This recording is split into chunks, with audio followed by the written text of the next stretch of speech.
Today's topic for our lesson is waves, and I asked the question in yesterday's video, what makes waves? And we're actually going to find out all about what makes waves, how they're formed, and actually how they can be awesome fun or indeed really, really dangerous.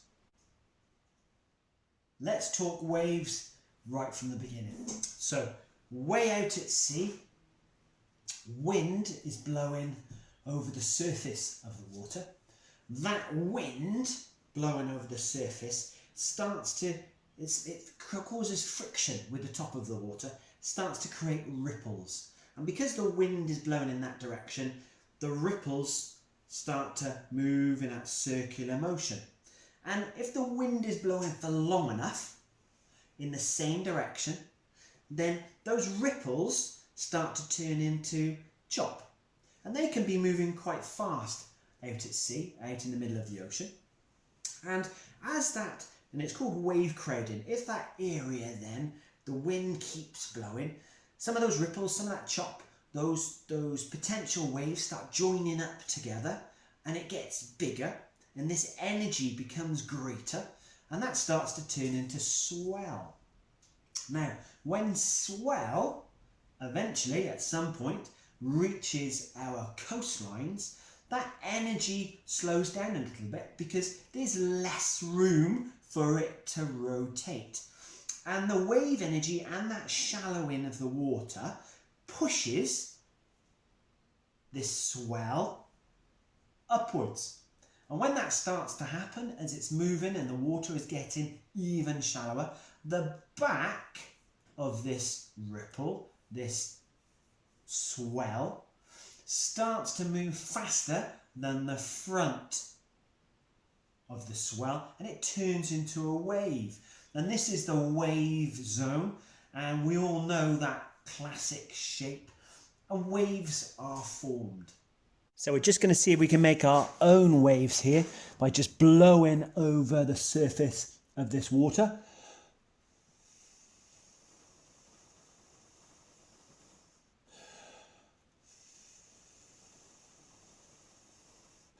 And you can see, because I'm not blowing on the water for very long and it's not very strong, I'm kind of making more ripples than I am actual waves.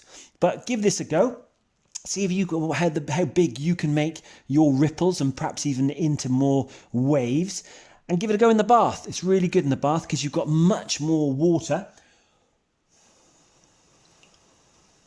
to be able to blow over.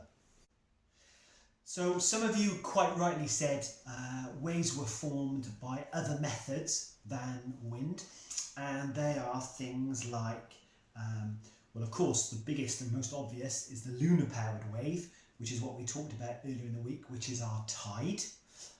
So that's a big wave that happens with the tides. The crest of that wave is the high tide and the trough of that wave is the low tide. So that's the lunar wave that goes around. We've also got rapids. They're stationary waves in rivers, rapids. We've also got tsunamis, which are caused by a massive displacement of water, causing a big wave, big energy surge.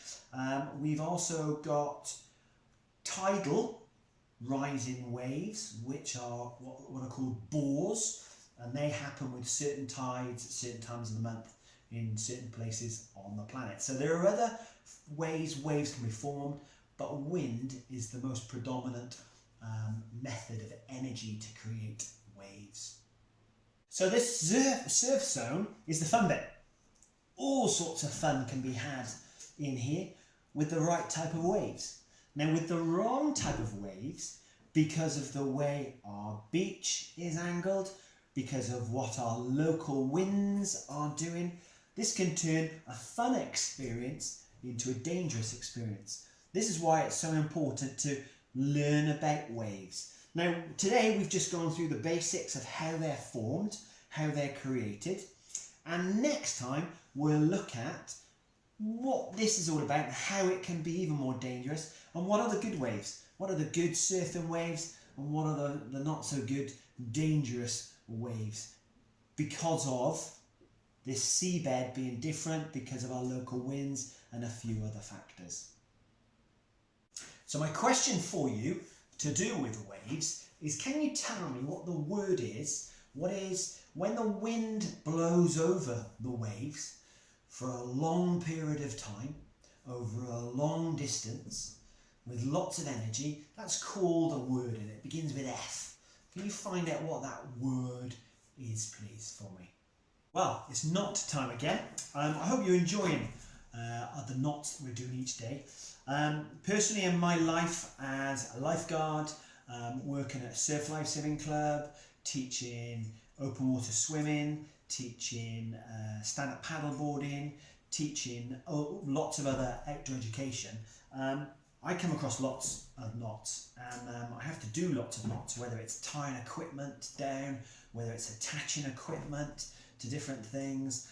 So knots are really important to me, and I'm always amazed when somebody just has to do a simple knot, just how many people just don't know how to do knots. So I'm hoping these sort of basic knots that we're running through really do sort of sink in why we're doing them, and also you'll know them for the future. So today's knot is the figure of 8.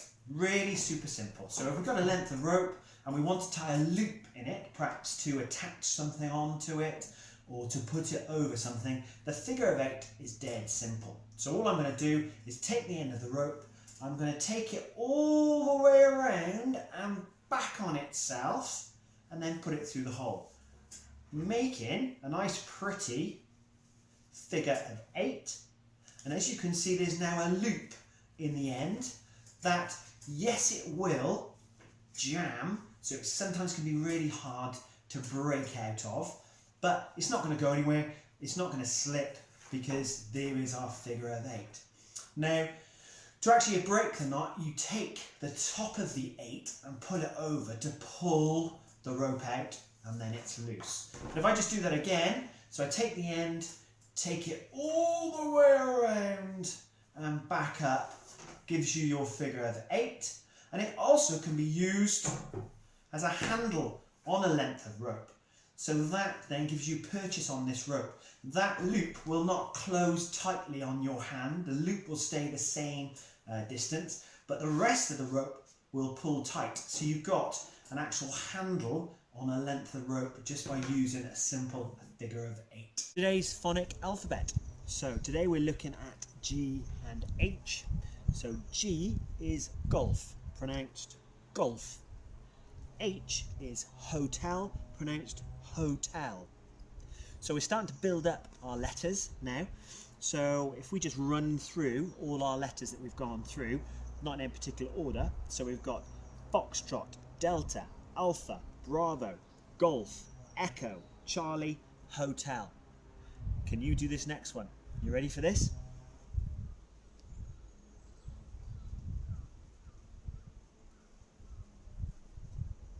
Foxtrot, Charlie, Alpha.